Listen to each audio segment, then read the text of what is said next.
Sindhi media पारां ऐलानियल 3 डिसंबर वारे सकाफ़ती दिहाड़े के हवाले से तैयारियों ज़ोर शोर से जारी आहिनि। उन सिलसिले में मदई के भरिसां नई पुल ते हारी जदोजहद कमेटी पारां जानसार खोसो ऐं ॿियनि जे अॻवाणीअ में एक शानदार तकरीब मुनक़िद कई वई।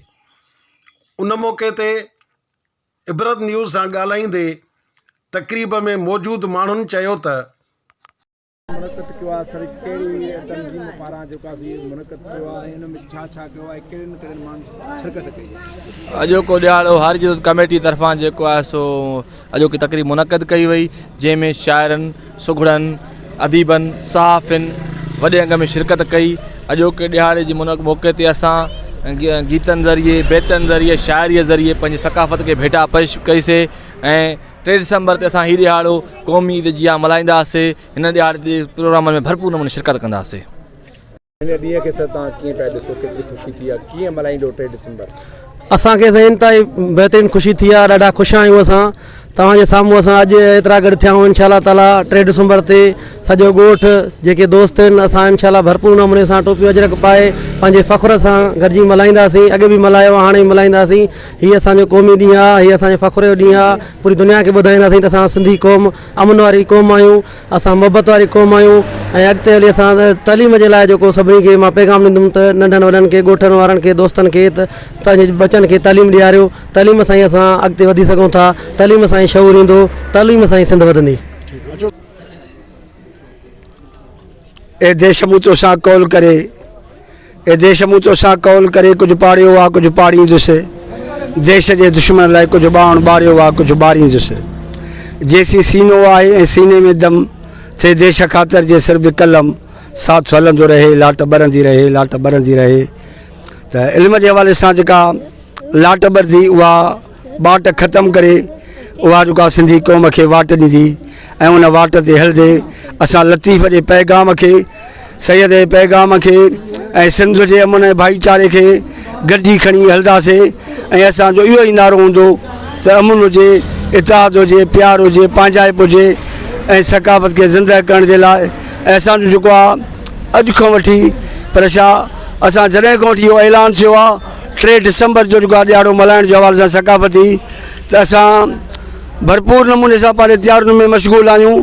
असांजा ॿार बि जेका टोपियूं अजरक वठनि पिया ऐं असांजे स्कूलनि में बि तयारियूं हलनि पियूं त असां पंहिंजे स्कूलनि में बि जेको आहे सकाफ़ती ॾियारा मल्हाईंदासीं। सिंध जे वाण वाण में, ॻोठ ॻोठ में, घिटी घिटी में, शहर शहर में इहे नंढा वॾा ॿार पोड़ा मुतहद करे असां जेको आहे टोपी अजरक जो ॾियारो मल्हाए, सकाफ़ती ॾियारो मल्हाए असां पूरी दुनिया खे ॿुधाईंदासीं सिंधी क़ौम जेका पंहिंजे जेका हिफ़ाज़त पंहिंजे कल्चर सां मुहबत करे थी ऐं असां उनजी हिफ़ाज़त करणु ॼाणियूं था। असां सॼी दुनिया खे ॿुधायूं था त असां ज़िंदह क़ौम आहियूं। असां अॼु मंझराए चुका आहियूं इन सिंधी मीडिया जे करे। असां सिंधी मीडिया जा इंतिहाई थोराइता आहियूं जन जेको आहे हिकिड़ो असांखे ॾींहुं ॾेई इन कल्चर डे जे हवाले सां असांखे मुतहद करण जो जेको ॾींहुं ॾिनो आहे त जीअं तव्हां सिंधी क़ौम पाण में नफ़रतूं हटाए, मोहबतूं वधायो, जियो ऐं जीअण जो, इंसान सां प्यार कयो। असां इन कल्चर डे खे मोहबत जो ॾींहुं सम्झूं था, अमन जो ॾींहुं सम्झूं था, सकाफ़त जो ॾींहुं सम्झूं था। असां सभई जेको आहे वरी बि सिंधी मीडिया जा थोराइता आहियूं जिन असांखे इहो ॾींहुं ॾिनो कल्चर डे जो। असां कल्चर डे ते 3 डिसंबर ते इंशाअल्लाह ताला पूरी दुनिया खे जेको आहे ॿुधाईंदासीं त सिंधी क़ौम ज़िंदा आहे ऐं उहा पंहिंजी टोपी ऐं अजरक बचाइण लाइ, पंहिंजे लॼ खे बचाइण जे लाइ पंहिंजे सिरनि जी बि परवाह न कंदी आहे। असां उन सां एतिरी मुहबत कयूं था जेतिरी पंहिंजे माउ सां माण्हू मुहबत कंदो आहे, असां पंहिंजे सकाफ़त सां एतिरी मुहबत कयूं था। असां वरी 3 डिसंबर असां ईद वांगुरु मल्हाईंदा आहियूं, हर साल मल्हाईंदा आहियूं। ऐं जेसिताईं जीअरा आहिनि सिंध में सिंधी, तेसिताईं असां मल्हाईंदा रहंदासीं।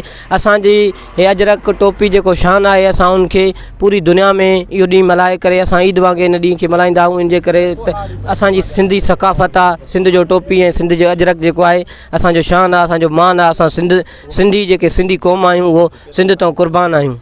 सिंधु सकाफ़त असांजो सिंध हिकु जान ऐं शान ऐं मान आहे। असां पंहिंजे सिंध जे मथां पंहिंजो सिर बि क़ुर्बान करे सघूं था। असांजे सिंध में जेको बि आहे एकात जो ॾींहुं आहे 3 डिसंबर, अञा उहो ॾींहुं न आयो आहे। असांखे अॻाटो एतिरी ख़ुशी थी आहे जो कंहिंजो अंदाज़ो ई न आहे। पर जेको उन ॾींहुं असां ख़ुशी मल्हाईंदासीं उहो त पूरी दुनिया ॾिसंदी। सिंध तो असां पंहिंजो सिर बि क़ुर्बान कंदासीं। 3 डिसंबर वारो ऐलानियल सकाफ़ती ॾियारो असांजे लाइ क़ौमी काज जो ॾींहुं आहे। इन ॾींहं खे असां ईद वांगुरु मल्हाए दुनिया खे पैगाम ॾींदासीं त असां सिंधी मुतहिद क़ौम आहियूं ऐं सुजाॻ आहियूं।